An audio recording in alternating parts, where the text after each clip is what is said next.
Ya, kembali lagi dengan pelajaran produk kreatif dan kewirausahaan.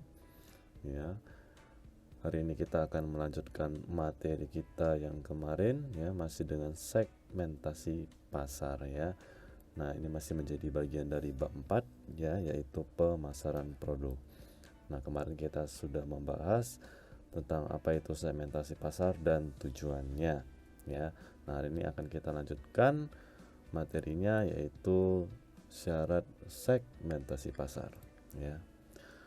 Nah, syarat segmentasi pasar apa saja? Ya, yang pertama adalah dia harus dapat diukur atau measurable, kemudian harus dapat dilaksanakan atau actionable, kemudian harus dapat dicapai atau accessibility, dan harus cukup luas atau substantiality, ya. Nah, kita akan bahas satu persatu. Kita mulai dulu dari measurable atau yang harus dapat diukur. Nah, informasi mengenai sifat pembeli itu banyak, ya, mencakup ukuran, daya beli, dan beberapa segmen yang dapat diukur, ya. Contohnya, segmentasi pasar yang dapat diukur itu seperti ini. Seorang konsumen itu membeli produk fashion karena tertarik akan desain atau modelnya, ya. Nah, kemudian masyarakat menengah atas, ya, atau orang kaya itu merupakan calon pembeli untuk mobil mewah, ya. Nah, ini merupakan segmentasi pasar yang dapat diukur, ya. Jadi begitu orang yang menyukai produk fashion ini pasti dia membelinya tertarik karena desain atau model. Sedangkan untuk mobil-mobil mewah itu biasanya kan dibeli sama orang masyarakat menengah ke atas atau orang kaya, ya, istilahnya. Oke, nah berikutnya ini adalah eh, harus dapat dilaksanakan atau actionable, ya. Jadi semua program pemasaran yang efektif itu dapat dirancang untuk menarik dan melayani. Nah, di sini contohnya adalah perusahaan angkutan antar kota, ya. Bisa darat, ya, via jalur darat atau udara atau laut, gitu ya. Jadi ini lebih kepada produk jasa, ya, karena dia eh, berfokus, ya, atau mengutamakan yang namanya pelayanan, ya.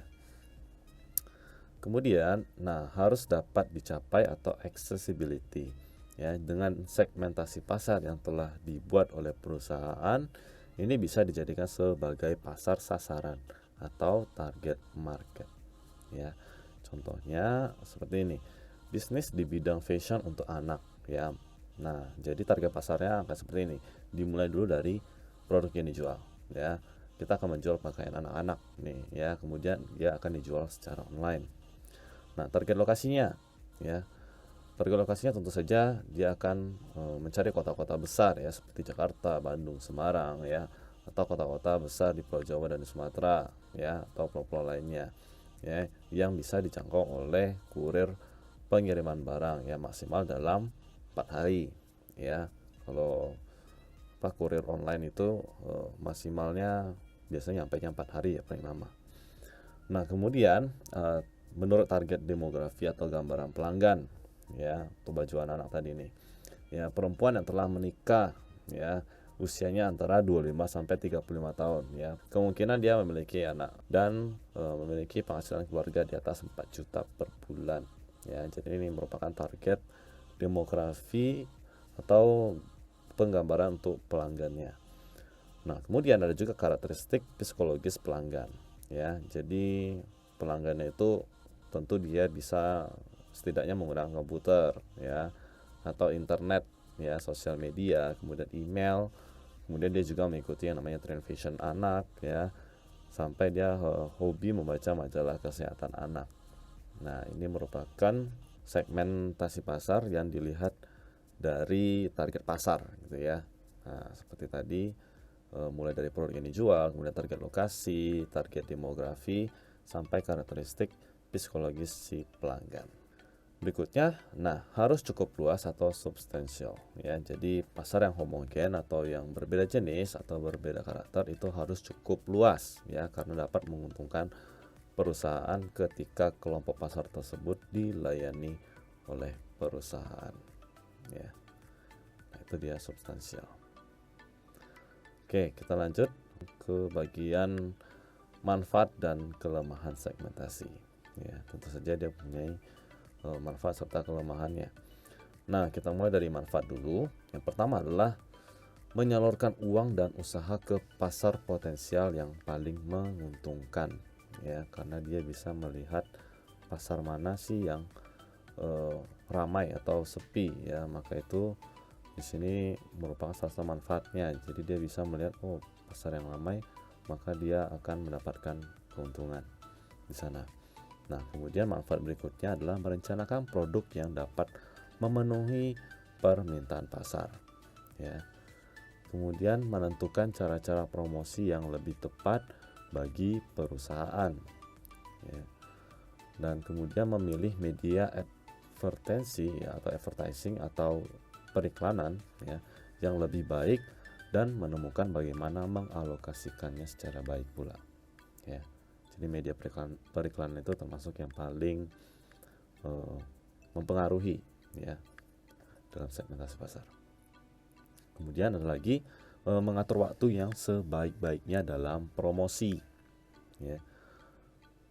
Kemudian para penjual atau perusahaan akan berada dalam posisi yang lebih baik untuk menempatkan atau mengarahkan, ya, serta membandingkan kesempatan-kesempatan atau harapan-harapan dalam pemasaran sehingga dapat mempelajari kebutuhan tiap segmen, ya.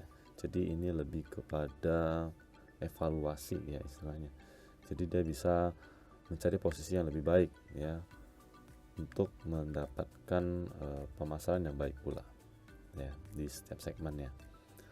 Nah, kemudian berikutnya, para penjual dapat menggunakan pengetahuannya untuk menanggapi usaha pemasaran yang berbeda-beda, nah, sehingga dapat mengalokasikan anggarannya dengan lebih tepat terhadap berbagai segmen, ya.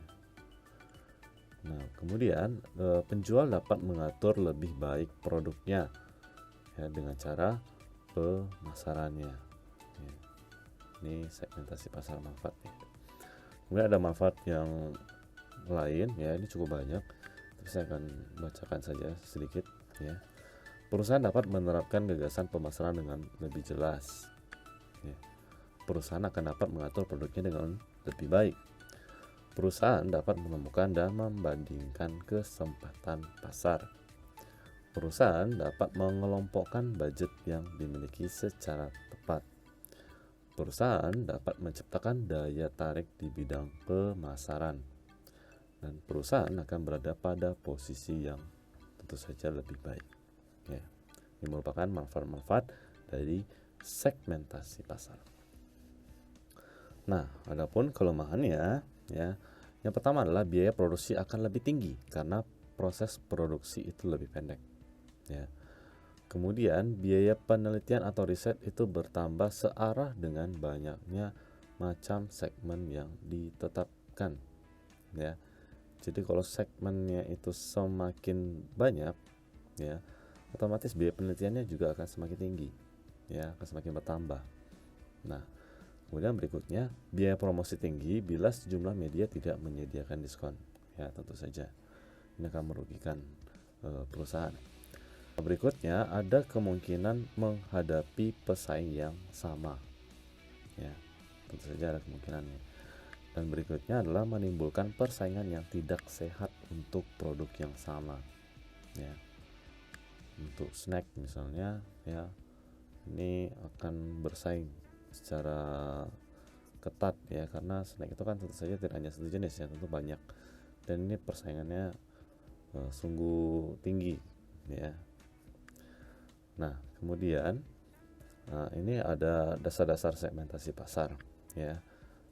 Ini nanti akan mungkin kita jelaskan nantinya, ya, cuman untuk beberapa saja, ya. Jadi ada dasar segmentasi pasar itu mencakup segmentasi geografis, kemudian segmentasi demografis, segmentasi psikologis, segmentasi psikografis, segmentasi sosial budaya, segmentasi terkait pemakaian, segmentasi situasi pemakaian, hingga segmentasi gabungan, ya.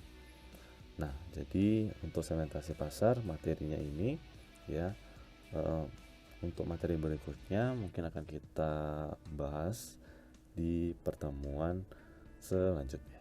Oke, sekian dan terima kasih.